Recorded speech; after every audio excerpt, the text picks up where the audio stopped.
सांगतात आपल्या अंतःकरणातली आवड. आवडे हे, मला हे शब्दाला थोडं थांबायचं. हे शब्दामधून तुकोबाराय अनन्यता सांगतात. ज्ञानोबाराय तुमच्या आमच्या आवडीचं वर्णन करतात. ज्याप्रमाणे फुटोनी हांडी लाकडाचं मडकं, आपलं दगडा मातीचं मडकं दगडावर टाकल्यानंतर जसं ठिकऱ्या ठिकऱ्या होतात, तसं तुमच्या आमच्या अंतःकरणाच्या आवडीच्या अशा ठिकऱ्या ठिकऱ्या झालेल्या आहेत. आपल्याला थोडा पैसा आवडतो, थोडं घर आवडतं, पत्नी आवडते, मुलं बाळ आवडतात, सत्ता आवडते, मान मान्यता आवडतात. संत महात्म्याच्या जीवनामध्ये याला काहीच किंमत नाही. संतांची आवड काय असत, आवडीचं चिंतन करायचं झालं तर विस्तार होत जाईल. खूप जीवाची आवड वेगळी, अजून बारकाव्यात बसू, पामाराची आवड वेगळी, विषयीची आवड वेगळी, जिज्ञासूची आवड वेगळी आणि मुक्ताची आवड वेगळी. पामराला काय आवडतं, ल्यावे खावे बरे असावे संसारी, हे चिकरी काय ल्यावे खावे बरे असावे सदैव, आणि हे चिकरी हा संसारी. तुकोबाराय सांगतात चांगलं खायला मिळावं, आईच राहायला चांगलं असावं, गाड्या चांगल्या फिरायला असाव्यात, उत्तम प्रकारचे भोग आपल्याला भोगायला असावे, ही पामराची आवड आहे. विषयाला काय आवडतं, विषयाला सुद्धा अशाच प्रकारचे विषय आवडतात. जीवाला काय, जिज्ञासूला काय आवडतं, जिज्ञासूला देवाची आवड अंतःकरणात निर्माण झालेली असते.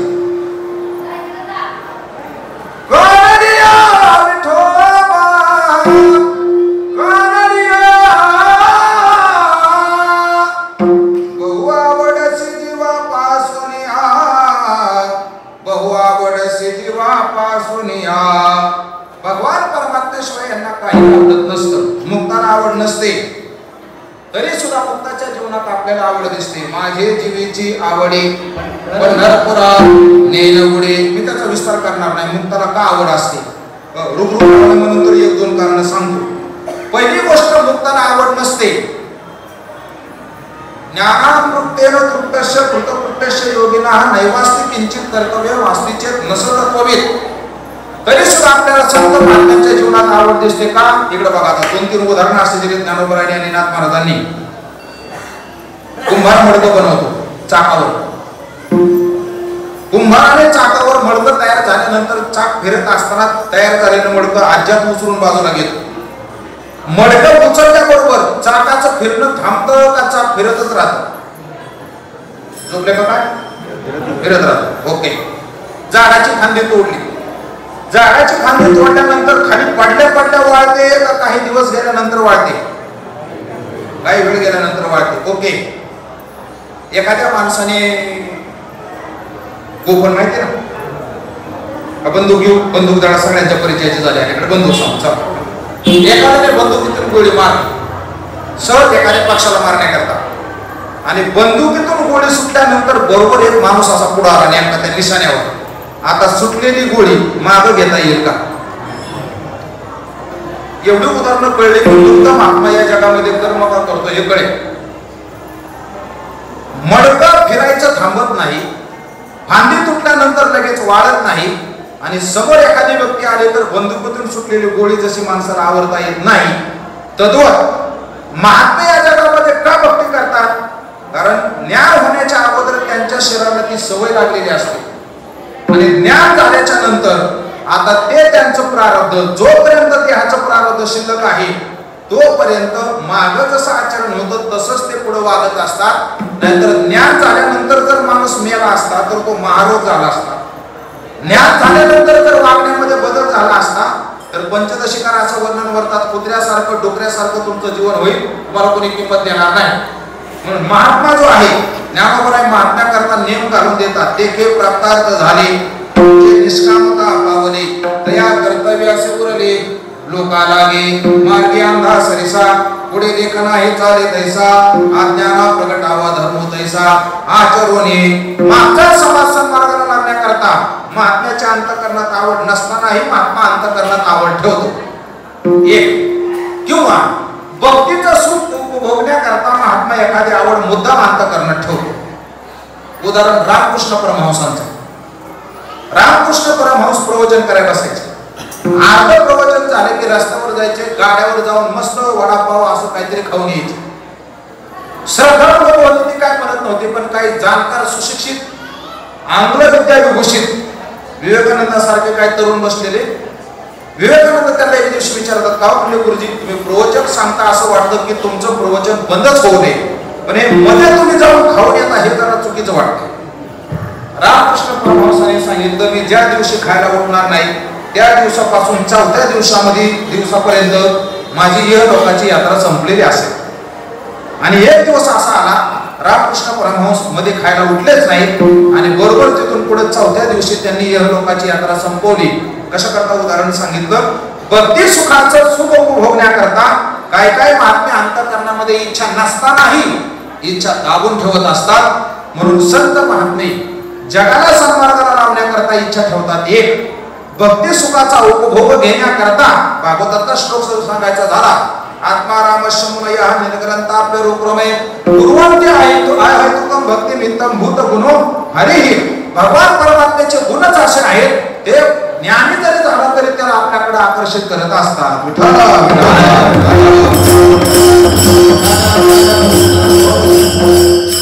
म्हणून जगद्गुरु तुकाराम महाराजांच्या अंतःकरणामध्ये काम नाही झालो पाहिजे कामा असं असताना सुद्धा आवड आपली सांगतात. आवडे हे आपल्याला हे शब्दाकडे थोडं पाहिजे. हे शब्दातून महाराज आपल्या जीवनाची अनन्यता सांगतात. खूप विस्तार करण्यासारखा आहे. खंडारकर महाराजांच्या टाक्याच्या प्रस्तावनेमध्ये त्यांनी तुकाराम महाराजांना भगवान परमात्म्याचं 5 प्रकारचं दर्शन झालं होतं असं चिंतन मांडले. तुकाराम महाराजांना भगवान परमात्म्याचं एक ब्रह्मस्वरूपामध्ये दर्शन होतं. ब्रह्मस्वरूपामध्ये आनंदात व नित्य निरामय जे का निज ध्येय योगियांचे हे परमात्म्याचं वर्णन आहे ना. सच्चिदानंद रूपाय विश्वोत्पत्त्यादि हेतवे तापत्रय विनाशाय श्रीकृष्णाय वयं नमः. सच्चिदानंद घन हे परमात्म्याचं स्वरूप वर्णन केलेले ब्रह्मस्वरूपात दर्शन होतं. दुसरा तुकाराम महाराजांना परमात्म्याचं दर्शन होतं ते निर्गुण निराकार रूपात. निर्गुण निराकार कोण आहे? ईश्वर आहे. ईश्वर कधीच कोणाला प्रत्यक्ष होत नाही असा वेदांताचा सिद्धांत आहे. ईश्वराला कोणी कधी पाहू शकत नाही. हा ईश्वर काय करतो? हा ईश्वर सगळ्या जगाची उत्पत्ती करतो, सगळ्या जगाचं पालन करतो आणि सगळ्या जगाचा संहार करतो. येतो वायुमाने भूताने जायन्ते न जाताने जीवन्ति यत् प्रयन्ति विसंविशन्ति तद विजिज्ञास स्वतः ब्रह्मेते. जयापासून सकळ महिमंडळ हे झाले. हे तुकाराम महाराजांना ईश्वरत्वाचं दर्शन आहे. तिसरं दर्शन तुकाराम महाराजांना भगवान परमात्म्याचं झालं ते कोणतं झालं? ते सगुण साकार रूपामध्ये झालं. सगुण साकार रूपामध्ये अनेक अवतार देवाने जे घेतले. अवताराच्या राशी तो हा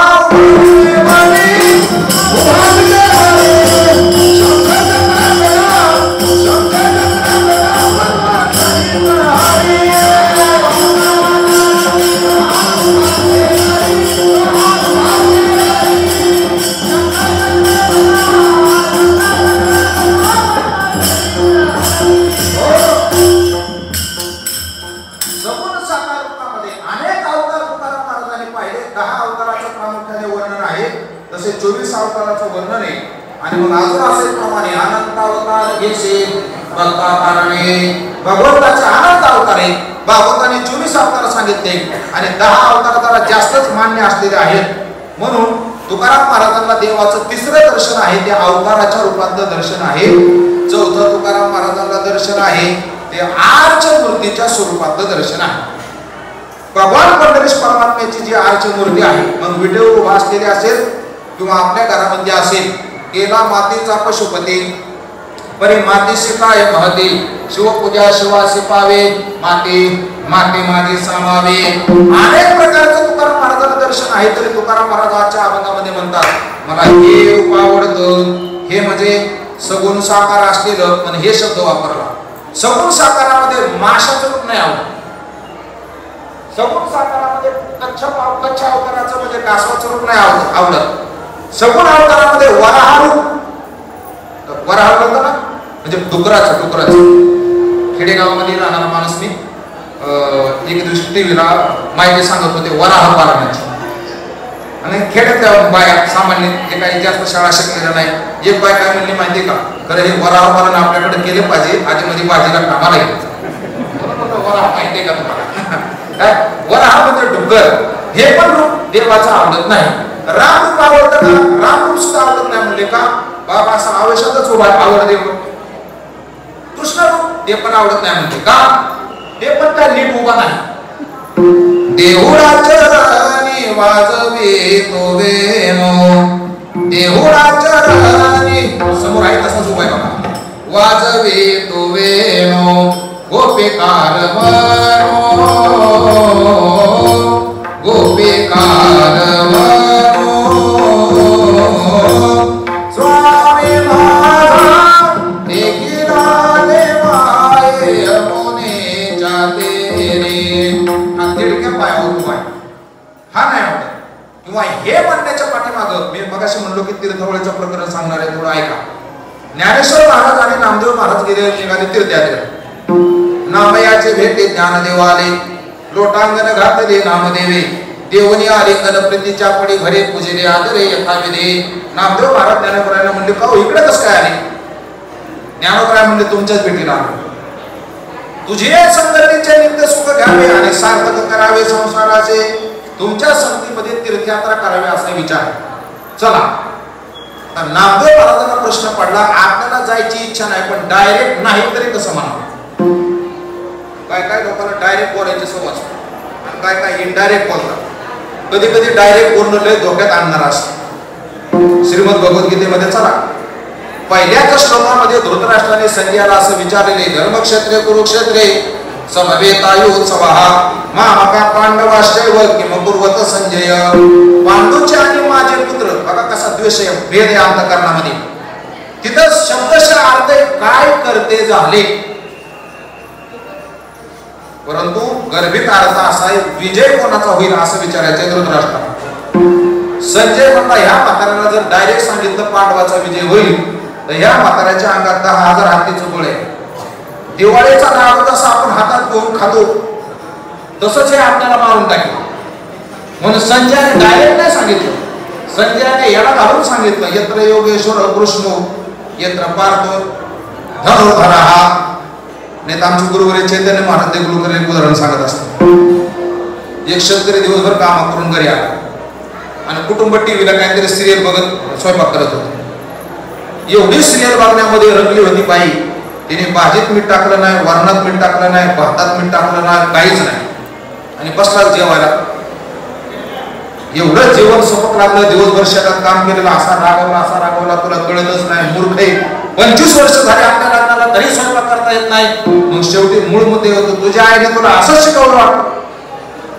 बाईला काही म्हणा, बाय ऐकून घेते, पण माहेरकडे का तुम्ही हात घातला बाई बांगड्या मागं सांगल्याशिवाय राहत नाही. हो, दुसऱ्या घरी असंच झालं होतं. पण हा शेतकरी नव्हता, हा ऑफिस मध्ये कामाला होता. घरी आला, याच्या बाईने कशातून मीठ टाकणार नाही, पण हा रागवला, पण त्याची रागवण्याची पद्धत वेगळी होती. एक लहान लेकरू होतं, त्याचं 10 वर्षाचं 10-12 वर्षाचं. बाळा येते म्हणे, गेलं जवळ, शाळेत गेला होता. हो बाबा म्हणले, दिवाळी संपली, आता शाळा चालू झाल्या, काय परीक्षा वगैरे झाल्या ना म्हणले. दिवाळीच्या अगोदर टेस्ट झाले होते म्हणे. ही काय मार्क किती पडले? 20 पैकी 20. वा वा, छान छान, असाच अभ्यास कर. लहानच लेकरू होतं. बाबा अभ्यास केल्यावर काय होईल? अरे अभ्यास केल्यावर तुला नोकरी लागत मोठी, त्याने काय होईल? तुला पगार मिळेल, त्याने काय होईल? त्या पगारातले 10 रुपये काढायचे, दुकानात जायचं, मिठाचा पुडा आणायचा आणि तुझ्या आईच्या हातात द्यायचा. त्या बाईच्या लक्षात आलं मीठ टाकायचं राहिले, पुढे तर तिने मीठ आणून वाटलं. पहिल्याने बी सांगितलं मीठ राहिले या, आणि दुसऱ्याने बी सांगितलं मीठ राहिले या, पण सांगण्यामध्ये फरक असतो. अजून गमत सांगू का? काय काय डॉक्टर असे असतात, ते बोलत नाही, काय नाही, डायरेक्शन खूप असतात. काय काय डॉक्टर असे असतात, बरोबर बोलायला गुतवतात आणि कधी सुई देऊन बाहेर काढतात, कळूनच देत नाही. तसं नामदेव महाराज म्हणजे डायरेक्ट नाही म्हणा आवडतात. मग आपण डायरेक्ट नकार नाही द्यायचा, इनडायरेक्ट. नामदेव महाराजांना असं वाटलं आपल्याला देवाशिवाय करमत नाही आणि देवाला माझ्याशिवाय करमत नाही. मग यांना सांगू की देवाने परवानगी दिली तर मी येतो, म्हणजे देव परवानगी देणार नाही आणि आपल्याला पंढरपूर सोडावं लागणार नाही. गेले 2 जण देवाकडे. देवाने ज्ञानोबरायला पाहिल्याबरोबर वा वा वा म्हणजे ज्ञानोबराय इकडे कसं काय आले? ज्ञानोबराने आपल्या अंतःकरणातल्या भावना सांगितल्या आणि मग देव म्हणले, नामा ऐसा संत भेटे विरला भाग्य योगे, जो अंगिला वैराग्य संप्रेमणू असा महात्मा कोणालाही भेटत नाही. आमच्यासारखा महाराज फोन केला की हजर आहे. हो, विरक्त महात्मा मिळणार नाही. जावे स्वस्तिक क्षेम यावे शीघ्रवत करावे सहित कळेल तैसे नामा यांच्याकडे जा. आता आली का पंचायत. नामदेव महाराजांना जायचं नव्हतं. नामदेव महाराजांना वाटतं उलट झालं. पण नामदेव महाराज मी असे आवड देवासमोर उभा राहिले. ओ देवा, पंढरपूर सोडून जायची आपली इच्छा नाही, पण तुमचा मान राखण्याकरता मी जाणार आहे. पण एक गोष्ट लक्षात ठेवा म्हणजे काय, हे ज्ञानेश्वर महाराज मला म्हणतील आमच्या देवाचं दर्शन कर, तमक्या देवापुढं कान धरून नाच, आमच्या देवाला प्रदर्शना घाल, असं आपल्याच्याने होणार नाही. देव म्हणले मग काय तू ट्रिपला चालला काय, देवाचं दर्शन करायचं नाही, काय नाही काय नाही, हॉटेलला जेवायला चालला काय, का नाही करणार. मग नामदेव महाराजांनी सांगितलं कटी तटी जेणे कर नाही ठेविले न देखे पावले विटेवरी त्या ते म्हणता देव लाजे माझे मन हे कष्टदारो न पवना सांगू. ज्या देवाचे कमरेवर हात नाही, समान समचरण नाहीत, नासाग्र समदृष्टी नाही, त्या देवाला आम्ही देवच म्हणत नाही. ज्याला देवच म्हणत नाही त्याचं दर्शन करण्याचा प्रश्नच येत नाही. म्हणून तुकोबाराय म्हणतात आम्हाला हे रूप आवडे, आम्ही हे रूप सोडून दुसऱ्या कोणाला नमस्कार करणार नाही. हे कसं रूप आहे, गोजिरे सगुण. गोजिरे म्हणजे सुंदर आणि गुणवान. काय काय सुंदर असतात पण लय अवगुणी असतात, भयंकर अवगुण. उदाहरण कैकेयीचं. नामदेव महाराज तिचं सौंदर्याचं वर्णन करतात. सुंदरपणाचा अभिमान म्हणे कैकेयी सुंदर आहे पण किती गुणवान आहे. पोराला वनवासाला पाठवलं, आपल्या पोराला नंदीग्रामामध्ये ठेवलं, किती गुणवान बाई, गुणवान आहे बाई. दिसायला काय सुंदर आहे, लय अवगुणी. काय काय दिसायला लय कसं तरी असतात पण लय गुणवान असतात. उदाहरण त्रिजटा. राक्षसी होती ना त्रिजटा, पण किती गुणवान होती. एवढ्या मोठ्या 6 महिन्याच्या वनवासा रावणाच्या बंदिवासामध्ये सीता मातेला धीर द्यायचं काम जर कोणी केलं असेल तर ते त्रिजटेने केले. म्हणून त्रिजटेसमोर सीता आपल्या अंतःकरणातल्या सगळ्या भावना मोकळ्या करत होती. 2 वर्ग झाले. तिसरा वर्ग असा आहे दिसायला बी सुंदर नसतात आणि गुणाला बी सुंदर नसतात. उदाहरण रामायणाच्या बाहेर निघायचंच नाही आपल्याला. दाटिका आणि शूर्पणखा दिसायला काय सुंदर होते का, आणि गुणालाही चांगले नव्हता. एक मात्र पात्र असं आहे सीतेचं, ते दिसायलाही सुंदर आहे आणि गुणाने हे चांगलं आहे. तसं भगवान परमात्मा दिसायला सुंदर आहे. याच्या सौंदर्याचं वर्णन करताना असं वर्णन आहे. कानोपात्रेची मुलगी होती मुक्तकेशी नावाची. तिला सौंदर्याचा अभिमान होता. असं म्हणतात तिने जर पान खाल्लं तर तिचा गळा बाहेरून लाल दिसायचा. आपण तोंड उघडल्यानंतर आपलं तोंड लाल दिसतं, हा भाग वेगळा. त्या मुक्तकेशीने पान खाल्ल्यानंतर तिचा गळा बाहेरून लाल दिसायचा. तिला सुंदरपणाचा अभिमान होता. आणि सहज कुठेतरी तिने कीर्तनामध्ये ऐकलं की देवासारखं सौंदर्य कोणाचं नाही. ते म्हणले माझ्यापेक्षा पण हा सुंदर आहे का. आली वारकऱ्याबरोबर पंढरपूरला. जुना काळ गर्दी कमी असायची. देवाच्या समोर गेल्यावर देवाचा मनात आला हिचा अभिमान घालवावा. आणि मग देवाचं दर्शन करण्याकरता तिने जसं देवाच्या पायावर हात ठेवले तसं भगवान परमात्म्याने आपलं शरीर इतकं नाजूक केलं. आजही जा देवाच्या दर्शनाला, देवाच्या पायाला एक खड्डा पडलेला आहे. तो खड्डा त्या मुक्तकेशीच्या बोटाचा पडलेला आहे. काय देवाचं सौंदर्य असं. म्हणून भगवान परमात्मा सुंदर आहे आणि भगवान परमात्मा गुणवान आहे. किती गुण आहे त्याच्या ठिकाणी. अनंत म्हणते माझी या स्वामी ते, अनंत गुण त्या ते म्हणून या. अनंत गुण आहे. पुष्पदंताने महिमा स्तोत्रामध्ये वर्णन केलेले. असतगिरी समुषात कज्जलम सिंधू पात्रे सुरतर वर्षा खाले खने पत्र पूर्वे लिखती यदि गृहीत्वा शारदा सर्व कालम तदपि तव गुणानामेश पारम नयाति. पृथ्वीचा कागद केला, समुद्राची शाई केली, कल्पतरूची लेखणी केली आणि लिहिण्याकरता अंगणवाडीची मॅडम बसवली.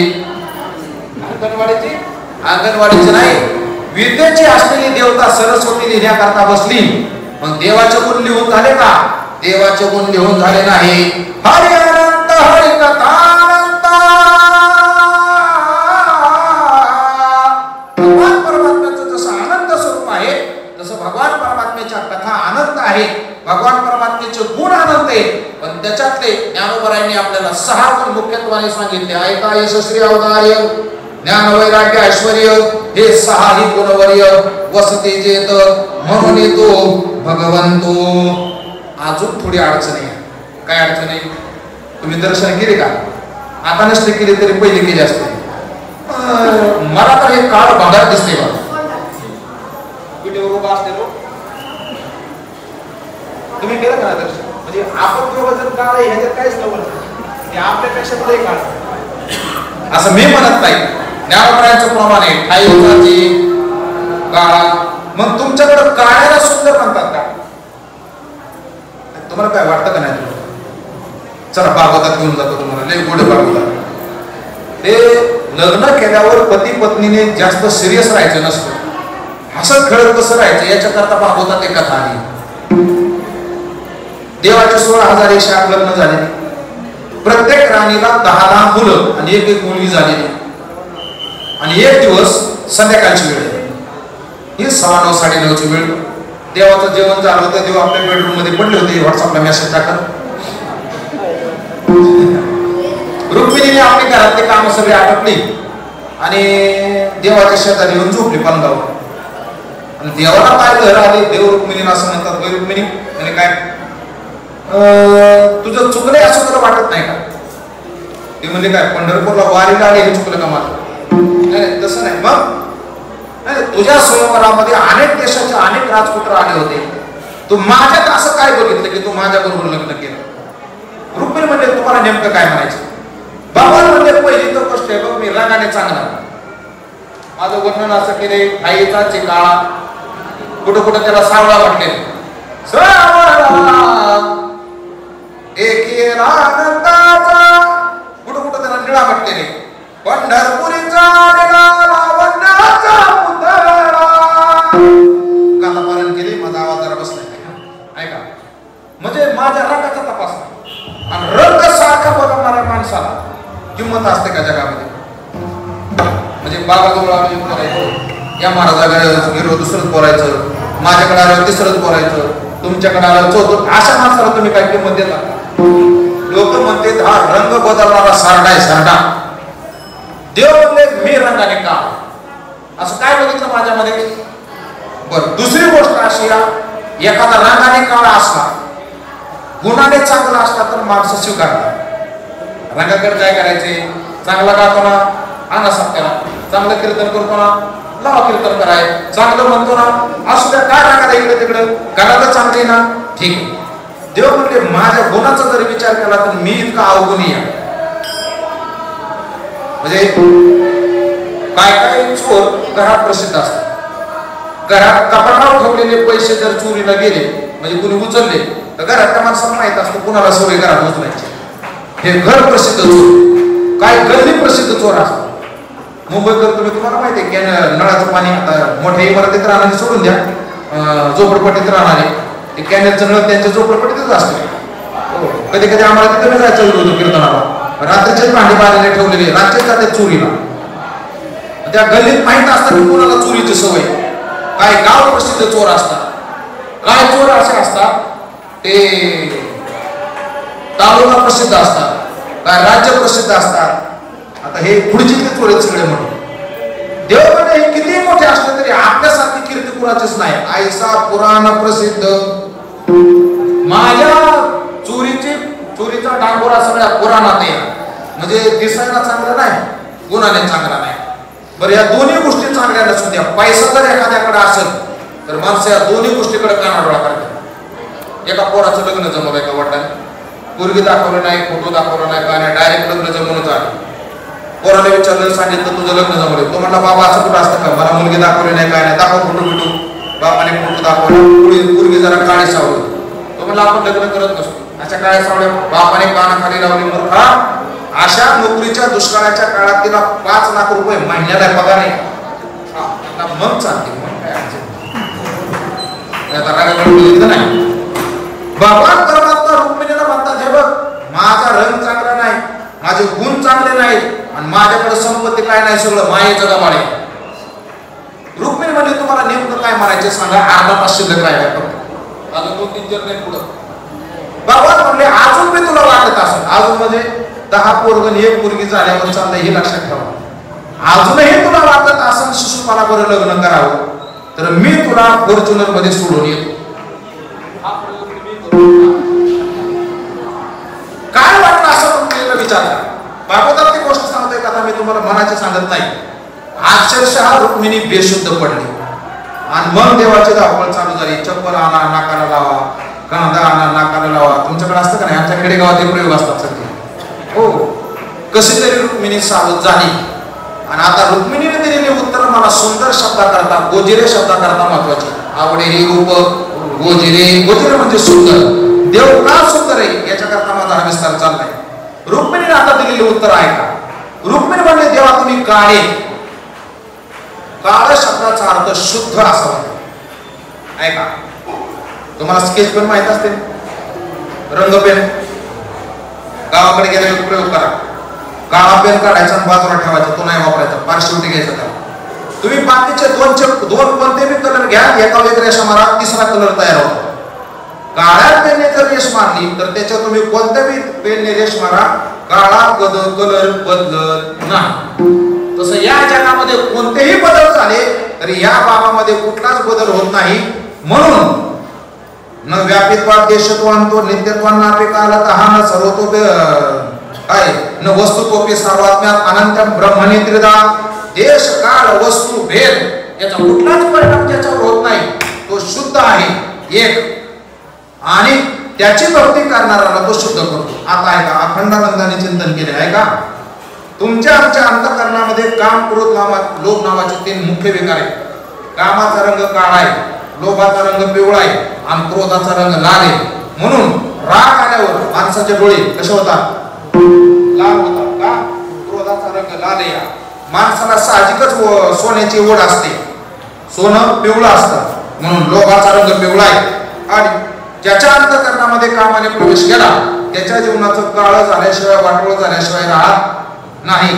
त्याये तो विषान पुंसा संगस्ते शुभ जायते संगात संजायते कामा कामा क्रोधोपे जायते क्रोधात भवति सम्मोह सम्मोहा स्मृती विभ्रमः स्मृती भ्रंशात बुद्धी नाशो बुद्धी नाशात. म्हणजे काम हा विकार सगळ्या जीवनाचं वाटोळ करणारा आहे. तिकडे बघा आता देवाचा रंग काळा का, याचं गोड चिंतन अखंडानंदाने मांडलेले.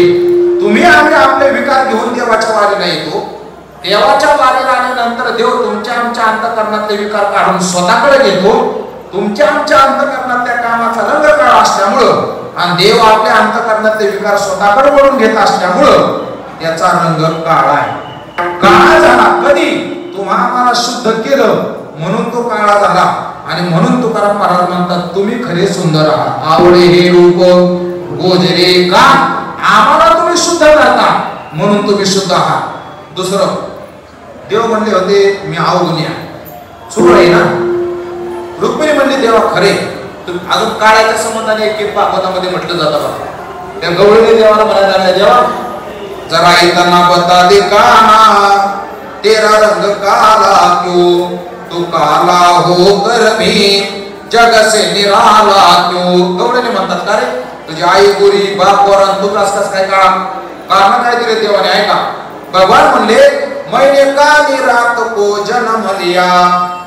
गोकुळ अष्टमीला रात्र होती ना आणि पाऊस होता, लाईट गेलेली होती, आभाळ आलेलं होतं आणि देव म्हणले रात्री 12 वाजता असा काळोख होता. त्या काळोख्या रात्री माझा जन्म झाल्यामुळे मी काळा. हा जर नियम असता मला वाटतं माझ्या पुढे बसलेले सगळे काय दिवसात जन्मणार आहे. हा जर नियम लावायचा असेल तर मग रात्री जन्माला येणारे सगळे काळेच पाहिजे होते. एक पटेल असं काहीतरी कारण सांग. देव म्हणतात मैंने काली गाय का दूध पिया. देव दूध प्यायचे काळ्या कपीला घ्यायचे. मग असा जर नियम असता काळ्या गायचं दूध पिणारे जर काळे तर म्हशीचं दूध पिणारे प्रतीक लावणारे सगळे काळेच व्हायला पाहिजे. हे पण काय पडत नाही म्हणजे दुसरं कारण सांग. भगवान परमात्मा म्हणतात मेरी कमली भी काली है. कमली कळते ना? कमली, कमली म्हणजे बायको नाही, कमली म्हणजे घोंगडी. भगवान म्हणले माझ्या खांद्यावर जी घोंगडी आहे ना गोदे बाबाला गोड गोड म्हणायच्या काळी घोंगडी हाती काळी काळी घोंगडी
वाटते काळे कपडे घालणारे सगळे काळेच व्हायला पाहिजे.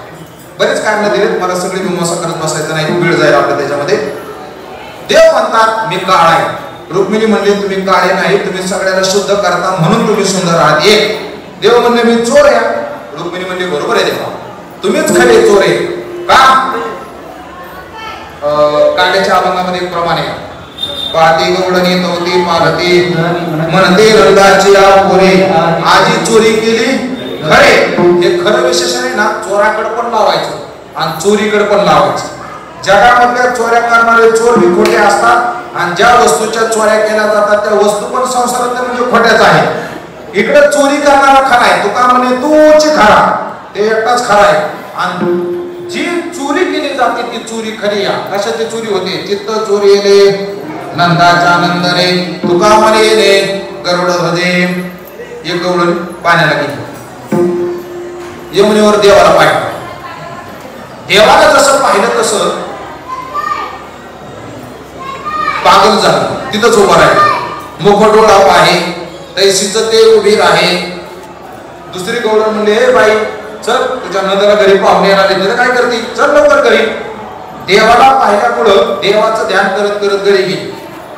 आणि सासूबाईने सांगितलं सुनबाई पाहुणे आले आपल्या ठोकूला, असा स्वयंपाक करायचा, पहिल्या स्वयंपाकात ठोकू पाच झाली पाहिजे. मग गोड पदार्थ काय करायचा? म्हणजे शिरा करा. त्या सुनबाईने शिरा करायला घेतला. ऐका, चांगला काळा होईपर्यंत करा भाजला, काळा होईपर्यंत, लाल होईपर्यंत भाजला, साजूक तुपात भाजला. पाणी उकळलं, त्याच्यात अजून काय मसाला टाकायचा घेतला. आता साखर टाकायची ना, साखरेच्या शेजारीच मिठाची बरणी होती. मनामध्ये देवाचं चिंतन चालू होतं. एक या सतील घरी चित्त तया पासी परी, नको म्हणायची गवळण नाही. देवाचं चिंतन करत करत तिने साखरेची बरणी समजून मिठाची बरणी उचलली आणि दिली शिऱ्यामध्ये टाकून. आता तो कीर्तनाचा असल्यामुळे झाला शिरा, हे होतो का नाही माहित नाही, पण मिठाचा झाला. झाल्याच्या नंतर पंगत जेवायला बसले. पंगत जेवायला बसले. जुना काळ महाराज असा मस्त आकडबाज मिशाचा म्हातारा सासरा करारी गडी होता, असा बसलेला, पाहुणे बसलेले. सासूबाईने सुनबाईला सांगितलं सुनबाई मीठ टाकायला अगोदर. सुनबाई गेली मिठाच्या बरणीकडं आणि मिठाच्या बरणीकडे पाहिल्यावर त्याच्या लक्षात आलं मिठाने कधीच आत्महत्या केली शिऱ्यामध्ये. आता काय करायचं? तिला घामच आला महाराज. घाम आल्यावर सगळे पदार्थ वाढून झाले, मीठ राहिलं. आता काय करायचं? मीठच नाही, राहू दे म्हणे. जुना काळ होता, बायका अशा पुरुषामध्ये येत नव्हत्या. गेले दाराच्या फटीतून बघितलं कोण कोण कुठं कुठं बसले. म्हातारा पहिल्याच नंबरला सासरा, गावातला एक माणूस, नंतर पाहुणे. ही सुनबाई असा विचार करायला लागली याने सगळं आधी खावं आणि शिरा नंतर. पोट भरला होता, एखादा पदार्थ कसा लागला तरी त्याचं काय वाटत नाही, पण सगळ्याचा हात पहिला शिऱ्याकडेच गेला. आमचे गुरुवरे सांगत असतात की बाई एवढा उच्च विचार करायला लागली. ती म्हणली म्हाताऱ्याला सासऱ्याला आठ्या काळात बरं होईल, जेवणच कालच नाही पुढं. पण महाराज भगवान परमात्म्याला काळजी असते. भगवान परमात्म्याने मिठाची कधी साखर केली होती. सगळ्याने तोंडामध्ये जसा शिरा घातला आणि सगळे कौतुक करायला लागले. भरपूर खाता म्हणजे अनेक ठिकाणी शिरा, पण असा नाही झाला. का? भगवान परमात्मा भक्ताची लाज राखतात. माझा मुद्दा हाच आहे की भगवान परमात्मा चित्ताची चोरी करतात आणि हीच चोरी अपेक्षित आहे. म्हणून रुक्मिणी म्हणते देवा तुम्ही खरे चोर आहात. आणि तिसरं महत्वाचं कारण आहे, रुक्मिणीला सांगितलं होतं की माझ्याकडे पैसा काय नाही, सगळं मायेचं गबाळ. रुक्मिणी म्हणली देवा बरोबर आहे, मायेच्या नादी लागणाऱ्याला तुमची प्राप्ती होत नाही. भागवताच्या महात्म्यामध्ये एक श्लोक आलेला, सकल भुवन मध्ये निर्धनास्ते विधन्या निवसते हृदयेषां श्री हरिर भक्ती रेखा हरिरपि निजवासं परिथातो विहाय प्रविशति हृदितेषां भक्ती सूत्रोपनतः. ज्यांच्या अंतःकरणामध्ये भक्ती असते त्यांच्याकडे भौतिकात काही जरी नसेल तरी महाराज सांगतात ते जगामध्ये त्रैलोक्यामध्ये धन्य आहेत. का? त्यांच्या अंतःकरणामध्ये भक्ती असते आणि जे मायेच्या नादी लागले ते भक्तीपासून बाजूला गेले.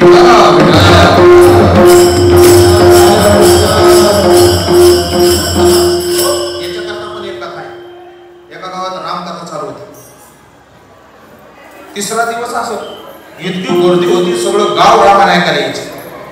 राम आणि सीता विमानातून चालली होती वरून रामप्रभू सीतेला दाखवतात. बघ म्हणले माझी कथा ऐकायला किती लोक आले. सीता म्हणली का बा माझ्याकडे 36 नखरे आहेत, एखादा दाखवला तर हे सगळे पळून जातील. देव म्हणले असं होणारच नाही, माझी कथा ऐकायला. सीता म्हणली तुम्हाला बघायचे.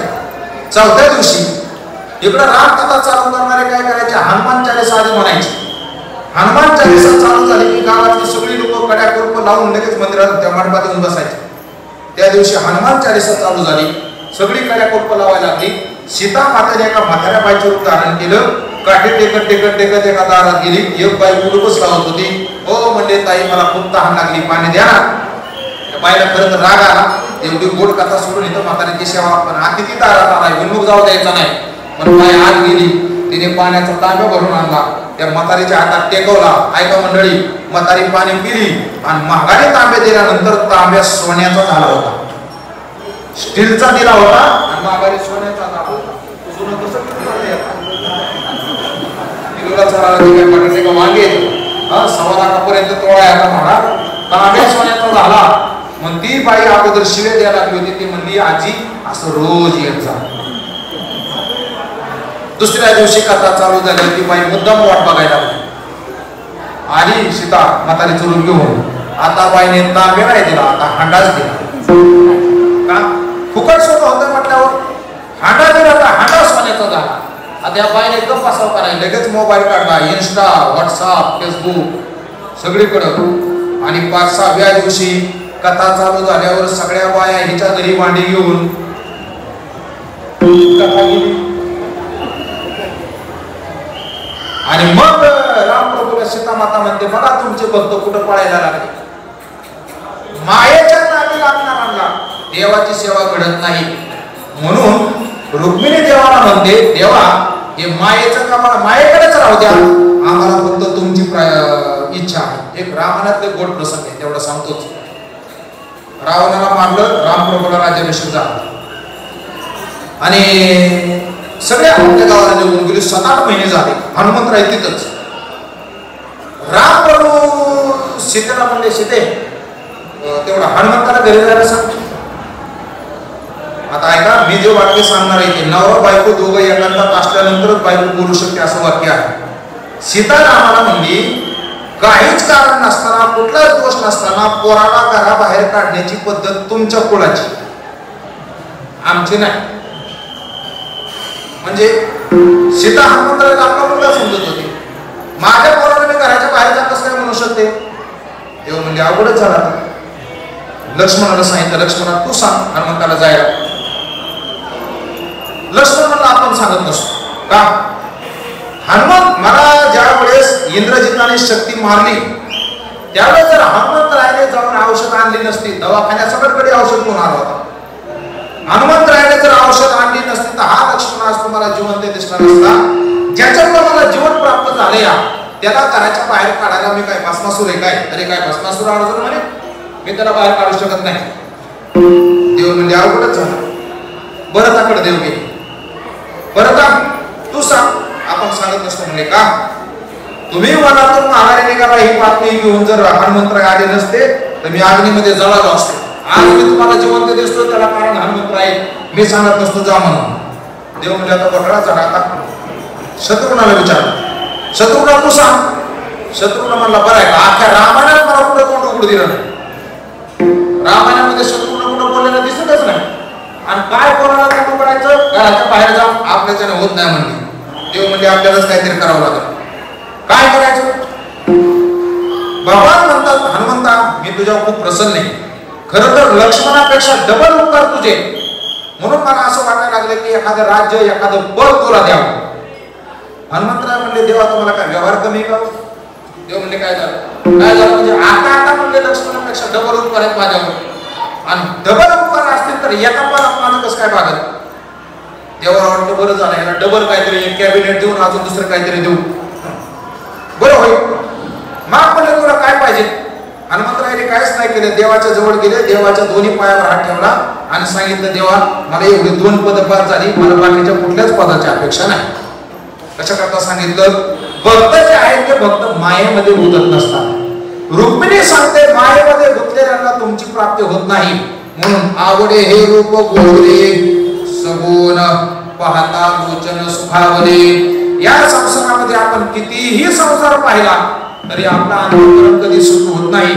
म्हणून जुनी लोक, तुम्ही माझ्या समोर बसलेले पूजनीय डोंगरेजी महाराजांची कथा तुम्ही ऐकली असेल बऱ्याच लोकांनी. मी असं ग्रंथात वाचले की डोंगरेजी महाराज कथा सांगताना कधी डोळे उघडून समाजाकडे बघत नव्हते. समाजाकडे बघत नव्हती. बघितलं तर भगवान श्रीकृष्णाची मूर्ती पुढे असायची, भगवान परमात्म्याच्या मूर्तीकडे बघायचे नाही तर डोळे झाकून कथा सांगायचे. का? कारण जगामध्ये पाहण्यासारखं काहीच नाही. हे जग आपल्याला कधीच तृप्त करू शकत नाही. मग तृप्त करणारा कोण आहे? गुलेबाबांचे शब्द आहेत. वा माणसाने अशा पुढे हात पसरावा ज्याच्या पुढे हात पसरल्यानंतर आयुष्यात हात पसरायची वेळ येऊ नये. माणसाने अशा ठिकाणी जावं जिथं गेल्यानंतर पुन्हा कुठं जाण्याची इच्छा शिल्लक राहू नये. आणि माणसाने असं काही खावं जे खाल्ल्यानंतर दुसरं काही खाण्याची इच्छा राहू नये. आणि शेवट महत्वाचं, माणसाने असं काही पाहावं जे पाहिल्यानंतर अंतःकरणामध्ये दुसरं काहीच पाहण्याची इच्छा शिल्लक राहू नये. असं जर काय असेल तर ते परमात्मा तत्व आहे. एकदा त्याला पाहिलं आता दुसरं काहीच पाहण्याचं शिल्लक राहत नाही. म्हणून तुकोबारायांचा अजून एक अभंग आहे. पाहता श्रीमुख सुखावले सुख, पाहता श्रीमुख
सुखावले सुख, मग तुकाराम महाराजांना विचारलं काय इच्छा आहे? आता दृष्टी पुढे ऐसा चतुर आहे जो मी तुझं पाहे पांडुरंगा.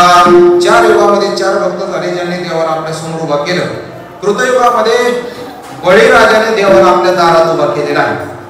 त्रेतायुगामध्ये शबरीच्या अंतकाळामध्ये शबरीने भगवान परमात्म्याला समोर उभा केलेले. द्वापार युगामध्ये भीष्माचार्यांनी भगवान परमात्म्याला अंतकाळाच्या समयाला समोर उभा केलेले. आणि कलियुगामध्ये 2 बहादूर असे झाले, एक पुंडलिकराय आणि दुसरे तुकोबाराय. या दोघांनी देवाला उभं केलेले. तुकोबाराय सांगतात आता दृष्टी पुढे ऐसा चतुर आहे का जो मी तुझं पाहे पांडुरंगा. आणि दुसरं काही पाण्याच्या अंतःकरणामध्ये इच्छा शिल्लक नाही. काय इच्छा शिल्लक नाही? महाराज म्हणतात लाचावले मन लागलीसे गोडी ते जीवे न सोडी ऐसे झाले. अंतःकरणामध्ये तुम्हाला पाहण्याची जी आस निर्माण झालेली, माझं मन लाचावले. लाचावून माहितीये का? तुम्ही आता शहरात राहता, खेडेगावामध्ये आमचे घर काही एवढी गर्दीत नसतात. खेड्यामध्ये आम्ही मोकळे घरात राहणारी कुत्री वगैरे असतात. जेवायला बसले की कुत्र दारा घेतो. त्या कुत्र्याची गमत अशी असते, तुम्ही कदाचित त्याचा अनुभव घेतला असेल. आपण जेवायला लागलो की ताटाकडे हात नाही की कुत्र खाली बघत. आपण हात तोंडाकडे आणला की कुत्र वर बघत. आपला हात खाली गेला की कुत्र खाली बघत, हात वर आला की कुत्र वर बघत. मग जेवत असताना शास्त्र असं सांगतं कुत्र्याची आणि मांजराची नजर ताटावर पडू नये. तसं तर दुसऱ्या पण माणसाची नजर ताटावर पडू नये. म्हणून गुरुवर शेखर महाराजांनी एकदा चातुर्मासात असं सांगितलं होतं, नाथ महाराजांची ओवी आहे, वृथा हृदयवेन भोजन. जेवणामध्ये एक थेंब का होईना तूप असलं पाहिजे. का तूप असलं पाहिजे? आपल्या अन्नाला कोणाची नजर लागत नाही तूप अन्नात घेतल्यावर. म्हणून जेवताना एक चमचा का होईना, नसेल तर एक थेंब का होईना तूप असलं पाहिजे. ते कुत्र खालीवर. मग आपण काय करतो? तुकडा घेतो, कुत्र्याला टाकतो, लांब गेले की जेवायला मोकळं. ते कुत्र बी असं असतं महाराज, तुकडा खातात पुन्हा ताटाकडे येतो. मग आपण जर कुत्र्याला काठीने असं मारून लांब लावलं तर कुत्र गेल्यासारखं करतं पुन्हा येतं मागाने. तसं तुकोबाराय म्हणले ते कुत्र जसं नाचावलंय तसं आम्ही सुद्धा तुमच्या रूपाकडे बघण्याकरता नाचावले. नाचावले मन लागले से गोडी ते जीवे ना सोडी. संपलं आपलं कीर्तन. 5-10 मिनिटात ऐका. भागवतात एक गोष्ट सांगायची कथा मला. भगवान परमात्माने कंसाला मारल्याच्या नंतरचा प्रसंग आहे. भगवान परमात्मा मथुरेमध्ये संध्याकाळच्या वेळेस एक दिवशी उदास बसले होते. देवाच्या डोळ्यातून असं पाणी यायला लागलं. तेवढ्यात उद्धवजी तिथं आले.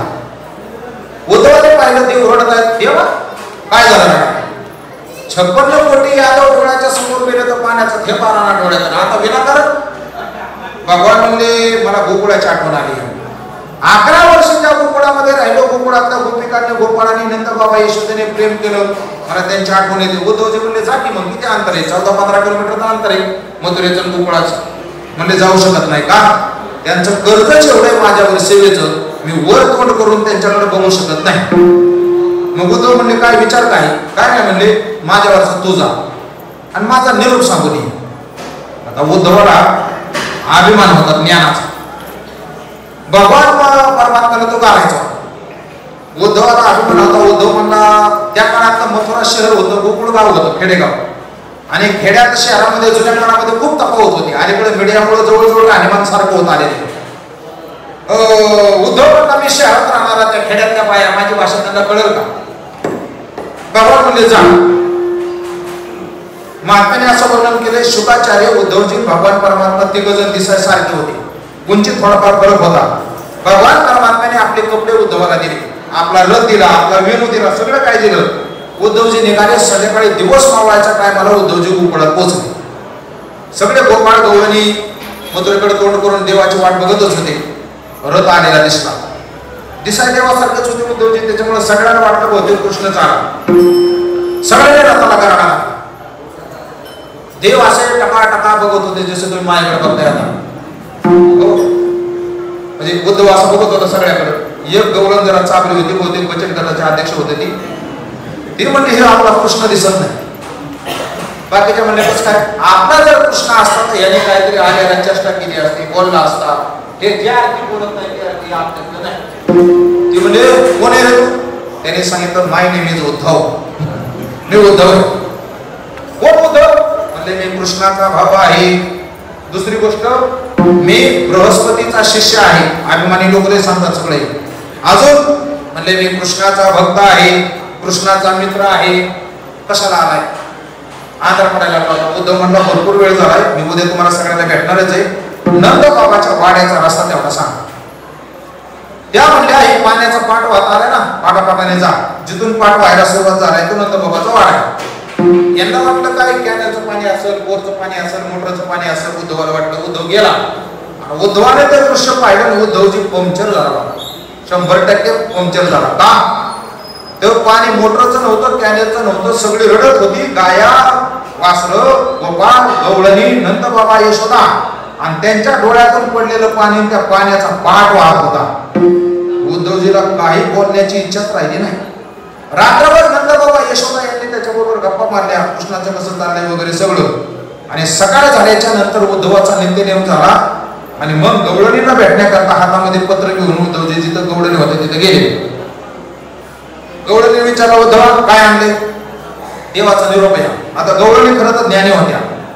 त्या जर ज्ञानी नसत्या तर व्यभिचारी ठरले असते असं नारद भक्तिसूत्र सांगतं. तत्राविन महात्म्य ज्ञान विस्मृती अपवादाः जाग ठरल्या असत्या. मग एका गवळणीने हिसकून घेतलं. ते वाचा येत होतं पण आडाण्यासारखं नाटक केलं होतं. ह्याच्यात माझं नाव कुठे रे? तोपर्यंत दुसरी हिसकून घ्यायचं. तिने तसं हिसका हिसकीमध्ये त्याचे झाले तुकडे तुकडे. आता उद्धव राहिला. खेड्यातल्या येड्या कोणीकडला कृष्णाला सांगत होतं मला पाठवू नको काय नाही, हिंग पाठवले. मग गवळणी म्हणले आमचं कोणाचं नावच नाही, कशाला पत्रिका द्यायला आला? पत्रिकेत आमचं नावच नाही, कशाला पत्रिका द्यायला? उद्धवाने सांगितलं देवाने तुमच्याकरता निरोप पाठवला. काय? देव म्हणजे माझ्या सगुण स्वरूपाला विसरून जा, निर्गुण स्वरूपाचं चिंतन करा. गवळणी आता उद्धवाला विचारतात उद्धवा माणसाला मन किती असतात रे? मन उद्धव मनत सविसना भय एक था सोगया श्याम सत. उद्धवा माणसाला मन असे दमवत हवीस नसतात रे. एक मन आमचं होतं ते एक मन आमचं कृष्णाकडे गेले, देवाकडे गेले. आता दुसरा आरोप तुझ्या निर्गुणात लावण्याकरता एक मन घे तुझ्या भांडवला वाटेत आहे तुला येईल कैसे. म्हणून तुकोबराय म्हणतात लाचावले मन लागली से गोडी ते जीवे न सोडी ऐसे झाले. मग आता काय अपेक्षा आहे? आता एकच अपेक्षा आहे. तुका म्हणे तुका म्हणे आम्ही मागावे गडवाने पुरवाने आले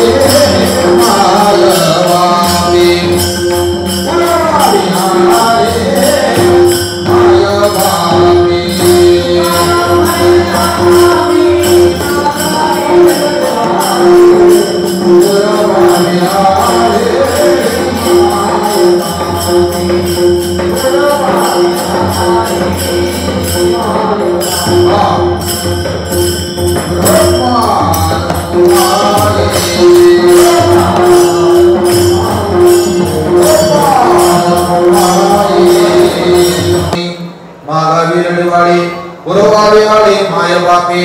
तुकोबरायने इथं आपला आणि परमात्म्याचा लेकराचा आणि पित्याचा संबंध दाखवून दिलेला आहे. तुकोबराय या अभंगामध्ये भगवान परमात्म्याशी संवाद करतात. आमच्या अंतःकरणात एकच इच्छा आहे की आमच्या अंतःकरणामध्ये जी परमार्थाची भावना निर्माण झालेली आहे तुकोबराय सांगतात की अशीच टिकून राहावी. आता हा सिद्धी पाहू भाव मध्ये चांचल्य न भावाजी ऐसे तुम्हा भाग्य तसे देव अहो कृपाळवा जगदानिया. आपली सेवा संपलेली आहे. जगद्गुरु तुकोबार यांच्या अंतःकरणामध्ये जी परमार्थाची धारणा आहे तीच धारणा तुमच्या आमच्या सगळ्याच्या अंतःकरणामध्ये निर्माण व्हावी अशा प्रकारच्या सद्भावना व्यक्त करून या ठिकाणी वाणीला पूर्णविराम. यदक्षरम पदभ्रष्टम मात्राहीनम चेद भवेत् तत्सर्वं क्षम्यतां देव प्रसीद परमेश्वर ज्ञानेश्वर.